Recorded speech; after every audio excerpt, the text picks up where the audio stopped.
My mother ignored me for 9 years. Then she showed up at my door with a suitcase and an itemized list demanding nearly $1 million. She had no idea I had my own list.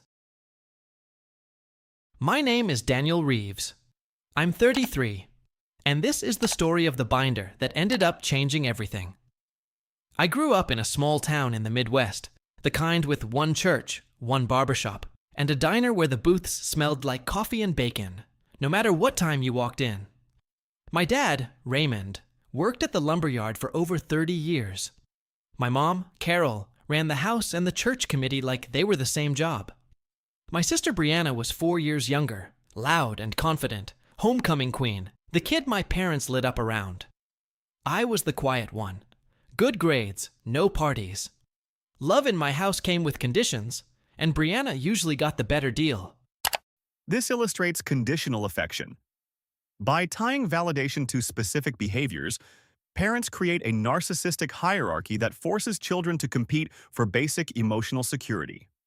When I got a full scholarship to college, Mom slipped a card in my bag that said, "Come home soon. You belong here." I kept that card for 15 years. It was the last kind thing she ever wrote me. I met Jasmine Carter in a statistics class junior year. She solved equations like she was reading a grocery list, calm, no wasted motion. Her mom, Beverly, had raised her alone, working 2 jobs. Our first date was at a food truck near campus, and we talked until they shut the lights off on us.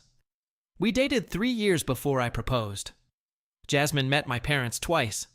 The first time, my mom called her Jessica. The second time, she got the name right, but wouldn't look at her when she said it. I told myself it was nerves. Small-town people, I figured. They just needed time. My sister was the only one honest enough to say it out loud. At Thanksgiving, she leaned over and said, "She seems nice, but Mom is never going to be okay with this. You know that, right?" I didn't. Not yet. I proposed on a random Tuesday. Nothing fancy, just us at the kitchen table. I told Jasmine I wanted to build a life with her, and she said yes before I even finished the sentence. That night I called home. Mom picked up on the 3rd ring.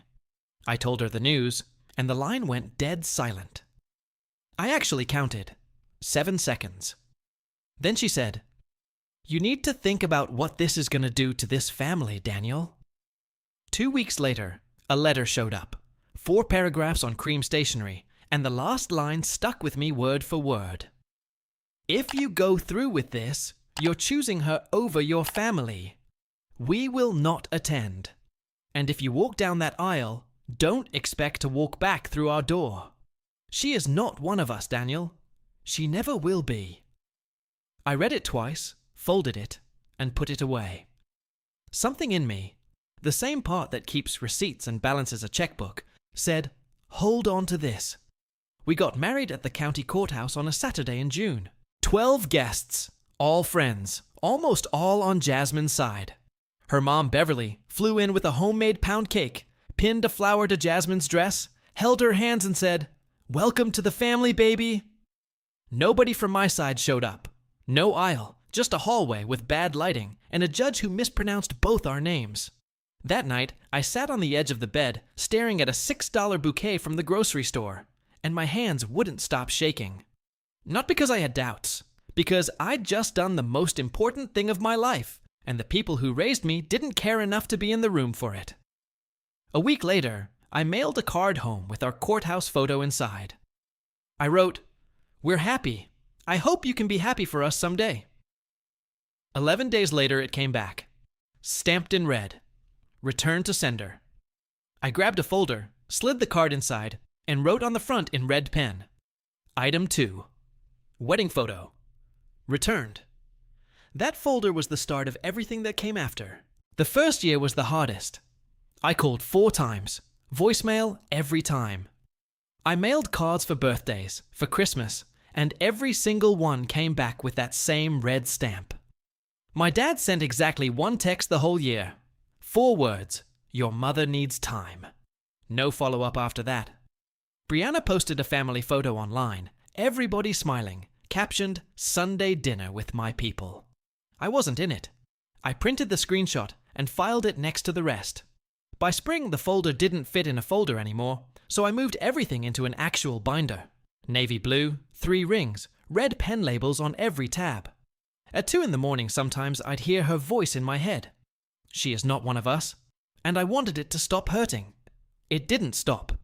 It just got quieter while the binder got thicker. By year 2, Jasmine had quit her job to build a compliance platform for small businesses. Software that handled the regulatory paperwork most companies couldn't afford a lawyer for. She knew the compliance side, I knew the finance side, and we ran the whole thing out of our garage on a second-hand whiteboard until midnight most nights. We launched with 4 customers and a free trial that crashed twice on day 1. Our twins were born that November, 6 pounds each, identical dark curls. Beverly flew in and stayed 2 weeks straight, cooked, cleaned, rocked our son at 3 a.m, while I fed our daughter, brought a hand-crocheted blanket and a little silver bracelet engraved with each of their birthdays. That's what a grandparent looks like. Meanwhile, I'd sent the ultrasound photos 5 months earlier. Returned. The birth announcement. Returned. Photos of the twins. Returned. Then, Brianna texted an old friend from high school, something that got screenshotted and forwarded straight to me. No commentary needed. His kids don't have real grandparents on his side. That's what he chose. I sat in the nursery with that message open for a long time. My daughter was asleep in the crib. My son was asleep on my chest. And I could hear Beverly in the kitchen, humming while she washed bottles. My kids had a grandmother. Her name was Beverly Carter. She never missed a birthday. Year 5, we bought our first house. And signing that mortgage felt like proof nobody had handed us anything. We'd built it ourselves. By then, the silence from home was just background noise, weather I'd mostly stopped checking. Then year 7 hit, and the company landed a $12 million funding round, valuing us at $68 million. I came on as CFO, my name finally on paper right next to Jasmine's. It barely made the news. A blip. The kind of story industry people notice and everybody else scrolls past. Except somebody back home didn't scroll past it. 2 weeks later, an old friend texted me. Your mom asked someone at church what a funding round even means. Thought you should know. 9 years without saying my name, and suddenly she wanted to understand the math. Then my friend Tessa called, voice shaking. Daniel, Brianna accidentally added me to a family group chat. I was in it 3 days before anyone noticed. I took screenshots. She sent 7. I read them in a parking lot, waiting for my son's soccer practice to end. Brianna, company's worth $68 million now. If they go public, we're talking $300 million minimum. Carol, okay, so how do we play this? Raymond, maybe I should just call him first. Carol, no, I need to go in person. With an actual plan. Brianna, make a list. Be specific. He's a numbers guy, hell respond to numbers. Carol, how much do we ask for Brianna? Start with the mortgage, then medical, then retirement. Layer it. Make it sound like an investment. Not a handout, Raymond.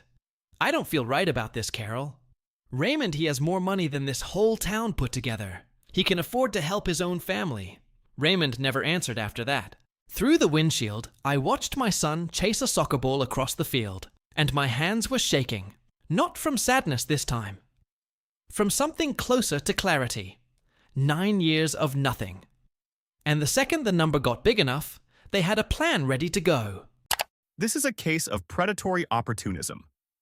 The aggressors view human relationships strictly as transactional assets, activating contact only when the perceived financial return justifies the effort. The company went public on a Wednesday in October. Jasmine and I stood on the floor of the stock exchange and watched our stock open, climb, and close well above where it started. Market cap, $440 million.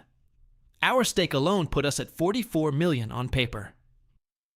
That night, I had 5 missed calls. 3 from numbers I didn't recognize, 1 from my dad, 1 from my mom. I didn't call back. Dad's voicemail came the next morning. Son, I saw you on the news.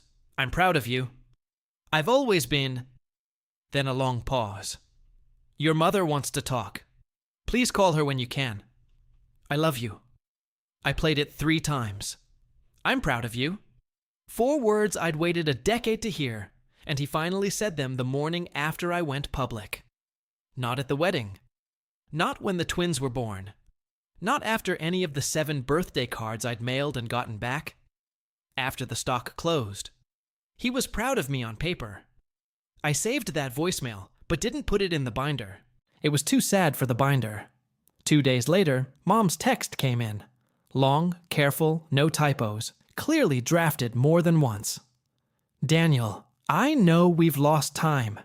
I think about you and the children every day. Life is short, and I've learned that some things matter more than the differences that divide us. I'd like to talk about the future, about what it means to be a family. 63 words.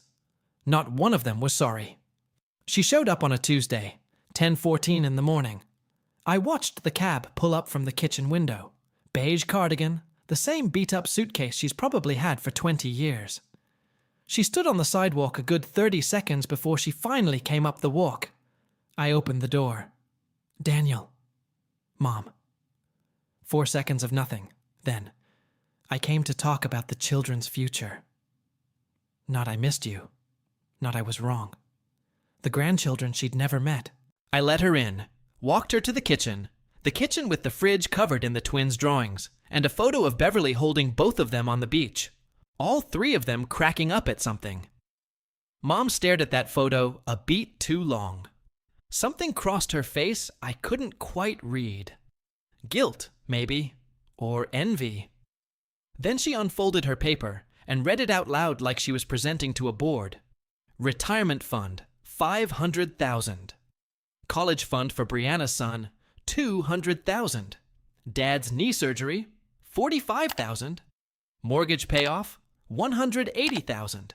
Monthly support on top of that, $3,000 a month. This is what family's supposed to be, Daniel. Your father worked his whole life. You don't think you owe him something?